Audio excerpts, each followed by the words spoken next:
রাসূলের শানে আল্লাহ বলছেন শাহিদাও ওয়া মুবাশশিরাও ওয়া নাযীরা, সমগ্র মানব মণ্ডলীর সাক্ষীদাতা হিসেবে আদম থেকে শুরু করে শেষ জমানার পর্যন্ত, কিয়ামত পর্যন্ত জগতে যত মানুষ আসবে তাদের কর্মের সাক্ষীদাতা হিসেবে আল্লাহ রাসূলকে নির্বাচিত করছেন। তাহলে রাত্রে অন্ধকারে আপনি কি করেন, দিনের আলোতে কি করেন, প্লেটে কি করেন, পানির নিচে ডুব দিয়ে কি করেন, রাসূলের দেখতে হবে, হবে না হবে না? তাহলে বিশ্বাস করেন সবসময় আপনার সাথে রাসূল আছে, আছেও না নাই না থেকে তিনি সাক্ষী দিবেন কেমনে আপনি ভালো না খারাপ, আপনি সৎ না অসৎ? কেউ সাক্ষী রেখে কি পাপ করে নাকি? তাহলে আপনি যা করবেন তিনি তার সাক্ষীদাতা হিসেবে আল্লাহ নির্বাচিত করেছেন। তো তিনি সবসময় ছিলেন, বর্তমান আছে, ভবিষ্যতে থাকবে। সেই কুল কায়নাতের রাহমাতুল লিল আলামিনকে আমাদের দ্বিধা দ্বন্দ্বের কারণে হারিয়ে ফেলেছি। এখন মসজিদে যান, মাহফিলে যান, ওয়াজে যান, যেখানে যান, রাসূলের সম্বন্ধে কোনো আলোচনা নেই।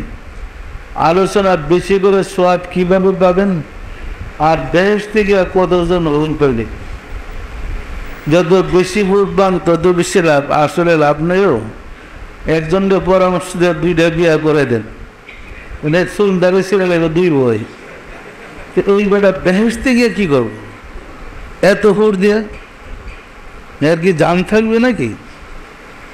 সুতরাং আমরা সিরাতুল মুস্তাকিম ছেড়ে দেওয়ার কারণেই অন্ধকারে হাবুডুবু খাইতেছি। আমরা আর এই অন্ধকারে আলো ছেড়ে যেতে চাই না। আপনারা যেতে চান না? আমরা এই আলোর পথের সন্ধান গ্রহণ পেয়েছি, আর অন্ধকারে হাবুডুবু খেতে চাই না। কি বলেন? 4 তরিকা যখন জন্ম হয়েছে, কাদরিয়া, চিশতিয়া, নকশবন্দিয়া, ওনার উচ্চ পর্যায়ের ওলি আল্লাহ আমরা শ্রদ্ধা করি। মাযহাবের ইমামগণ ওলি আল্লাহ ছিলেন, শ্রদ্ধা করি। ওনারা যদি মোহাম্মদ ইসলাম চালাইতেন, নিজস্ব তরিকা, নিজস্ব মাযহাব না বাইর করে, আজকে মুসলমানদের মধ্যে এত ফেরকা হইত না। মাযহাব সৃষ্টি করতে গিয়ে হাজারো দল সৃষ্টি হয়েছে।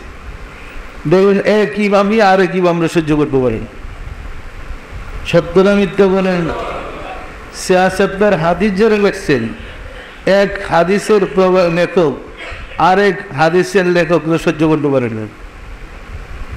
তালাশ করে দেখেন অবস্থাটা কি হয়েছে। হেদক দ্বন্দ্বই এত দল, এত মত, এত পথের কারণ। পরিষ্কার না পরিষ্কার না? আল্লাহ রাসূল বলছিলেন, যতদিন তোমরা আল্লাহর কোরআন এবং আমার আহলে বাইতকে আঁকড়ে ধরবে ততদিন তোমাদের ধ্বংস নেই। সুবিধাবাদীরা ধরে বাড়াচ্ছে যতদিন আল্লাহর কোরআন আমার সুন্নাহকে, আর একটা হাদিস ফিট করে দিল। রাসূল বলতেছে আল্লাহর কোরআন আমার আহলে বাইত। সুবিধাবাদীরা বলছে আল্লাহর কোরআন এবং আমার সুন্নতকে আঁকড়ে ধরবে ততদিন ধ্বংস নেই। কোরআন তো আছেই, আহলে বাইতকে যদি আঁকড়ে ধরে সিরাতুল মুস্তাকিমে থাকা সম্ভব? পরিষ্কার না পরিষ্কার না? সেই বিধান অনুযায়ী আহলে বাইত ছিলেন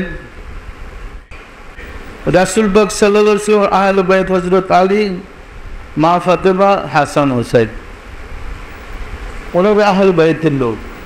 তো আমরা যদি গোড়া থেকে আহলে বাইতের অনুসরণ করতাম তাহলে কিন্তু গজবে পড়তাম না। কি বলেন? এই দশা মুসলমানদের হইতো না। এখনও দেখেন সুন্নি, যারা সুন্নি এরা বলে মুর্শিদের কোনো দরকার নাই, কোরআন আর সুন্নাহ ধরো। ওই দলটাই যে কোরআন মানো আর সুন্নত মানো, আহলে বাইত বা মুর্শিদের কোনো প্রয়োজন নাই। অথচ কোরআন আল্লাহ বলছে ওমা ইউদলিল ফালান তাজিদ লাহু ওয়ালিয়াম মুরশিদা, আমি যাকে বিপদগামী করেছি তার ভাগ্যে মুর্শিদ নাই। তো আল্লাহ যাদেরকে বিপদগামী করেছে এরা এই সুন্নতকে ধরেছে। কোরআনের পরে যদি আহলে বাইতকে আঁকড়ে ধরা হইতো তাহলে আমরা পথভ্রষ্ট হইতাম না। পরিষ্কার না পরিষ্কার না?